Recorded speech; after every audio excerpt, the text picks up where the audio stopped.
मी सारंग काका. एकट्याने सराव करायचा असला तर अवघड सराव कसा करता येईल त्यासाठी मी एक गेम आखला आहे.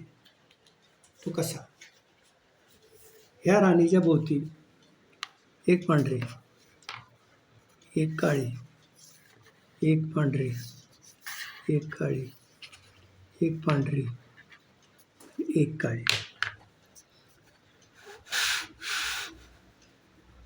आता कंडिशन काय या खेळाला, माझा चेहरा वगैरे घ्यायचा तर कधी या खेळाला कंडिशन म्हणजे काय,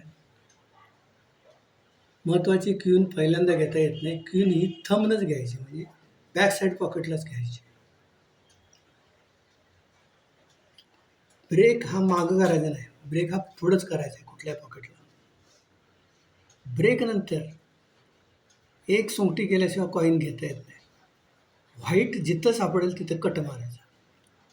ते खेळल्यानंतर ब्लॅक खेळायची, पण तिला कट नाही मारायचा, बाकीच्या कुठल्याही पॉकेटला घालवायचा प्रयत्न करायचा. अशा रीतीनं हा बोर्ड स्लॅम किंवा फिनिश केला तर चांगलं प्रॅक्टिस होईल. मी आपल्या ट्रायलमध्ये उद्देश सांगितला. शिवाय क्वीन इथं आहे, थंबला नाही आहे, पण एखाद्यानं इकडून खेळून थंबला घालवली तर ती अलाउड आहे. त्याच्या हातली इथली क्वीन इकडे खेळायला अलाउड नाही, तिला मागं आणून मग खेळायचं.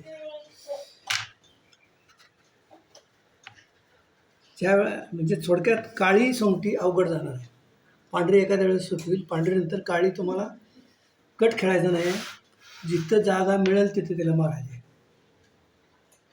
आणि ब्रेक हा पुढंच करायचा आहे.